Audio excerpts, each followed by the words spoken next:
Some people are like shadows. They walk with you only when the light is bright, and vanish the moment darkness arrives.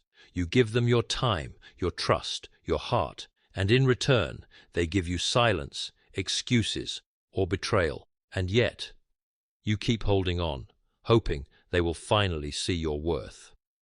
But here's the truth. No one tells you. Not everyone who has access to you deserves to stay connected to you. Sometimes the bravest act of self-love is to step back, not in anger, not in revenge, but in quiet strength. Today, I'm going to show you how to emotionally detach from people who don't deserve you, so you can reclaim your peace, your dignity, and your power. Step 1. Recognize the value of your heart. There is a strange tragedy in how easily we forget the worth of our own hearts. We hand them over like spare coins to anyone who asks for change, believing that love must always mean giving without measure.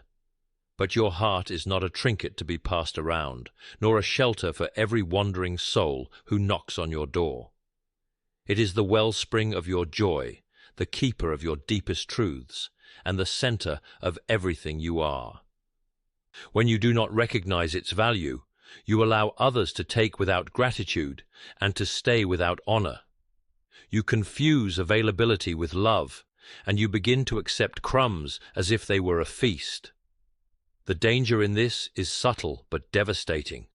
The more you give to those who cannot see your worth, the more invisible you become to yourself. People will treat your heart according to the price you place upon it, and if you set that price at nothing, they will take everything. To recognize the value of your heart is to understand that not everyone deserves the right to know you deeply. It is to see your emotions as a sacred trust, not a free service for those who only show up when it benefits them. Your heart was made to be shared with those who can hold it gently, who understand its fragility and its strength, who do not play games with the very thing that keeps you alive. And until you learn to honor that truth, you will keep placing your most precious gift into careless hands. Step 2. See the truth without excuses. There comes a point when the patterns in someone's behavior speak louder than their promises. You watch their actions, you hear their words, and deep inside, you know they do not match. But instead of facing this truth, you wrap it in soft excuses. They're just busy. They're going through a hard time. They didn't mean it. Each excuse becomes a bandage you place over a wound that is not healing, only deepening. We tell ourselves these stories not because we are blind, but because the truth feels heavier than the comfort of denial. The danger is that excuses can disguise themselves as compassion. You convince yourself that you are being understanding, patient, or loyal, but in reality you are shielding someone from the consequences of their choices, while the cost is silently being taken from your own well-being. The truth does not need you to justify it. It stands on its own, firm and unchanging, whether you acknowledge it or not. And when you keep covering it with explanations, you are not protecting them. You are protecting yourself from the pain of accepting that they are exactly who they have shown themselves to be. To see the truth without excuses is to strip away the soft padding that keeps reality from hurting. It is to look at the evidence without bending it to fit the story you wish were real. It is to admit, with trembling honesty, that love cannot thrive in a place where respect is absent, where kindness is inconsistent, and where promises are empty. Only when you can stare directly at this truth without dressing it in reasons will you begin to understand what it has been trying to tell you all along. Step 3. Silence the emotional noise. The loudest voices are not always outside of you. Sometimes they live in the restless chambers of your own mind. Memories replay themselves like broken records. Every word they said, every look they gave, every moment that left you questioning your worth. You try to focus on other things, yet a part of you keeps going back, pulling apart conversations, wondering what you could have done differently. This constant noise keeps you tethered to a past that does not deserve your present, drowning out the quiet strength that still exists within you. Silencing the emotional noise does not mean forcing yourself to forget or pretending you do not care. It means creating space between your feelings and your reactions, a stillness where the chaos no longer dictates your choices. It is choosing to step away from the endless mental arguments with people who are not even in the room, from the obsessive need to understand why they acted as they did, from the temptation to rewrite history in your mind. In that silence, the truth has room to breathe, and you can begin to hear the steady, unwavering voice of your own soul. The noise will try to convince you that you are losing something important if you let go, that you must hold on until you make sense of it all. But the reality is, peace rarely comes through figuring them out. It comes through releasing the need to. And the more you quiet the storms within, the more you will realize how much of your life has been spent listening to echoes that never deserved to speak so loudly in the first place. Step 4. Shift your focus. Inward. When someone has consumed your thoughts for too long, your life begins to orbit around their moods, their choices, and their approval. You start measuring your worth by how much attention they give you, how kindly they treat you on any given day, or whether they notice when you pull away. Without realizing it, you hand them the map to your happiness and wait for them to lead you somewhere safe, yet they keep taking you into storms. This is how you lose yourself, piece by piece, until you barely recognize the person you once were. Shifting your focus inward is an act of reclaiming what you have unknowingly given away. It is turning your gaze from their unpredictable tides back to the steady ground of your own life. Instead of asking, "Do they see me?" you begin to ask, "Do I see myself?" Instead of wondering if you are enough for them, you start wondering if they are even worthy of the love you offer. The energy that once fueled endless attempts to win their care becomes the fuel for building your own peace, your own dreams, your own strength. When you focus inward, you begin to remember the things that make you feel alive apart from them. The passions you abandoned, the friendships you neglected, the quiet rituals that once made you feel whole.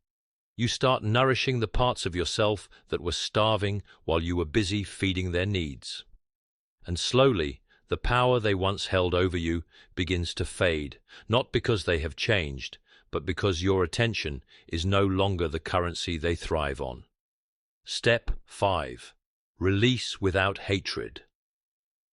Letting go often feels like it must be fueled by anger, as if the only way to walk away is to burn the bridge behind you. But hatred is just another kind of chain, one that keeps you bound to the very person you are trying to escape. It keeps their shadow in your mind, their name on your lips, and their memory tangled in your emotions. Releasing without hatred is a quieter, deeper kind of freedom. It is choosing to step away without the need to curse their name or prove your worth to them.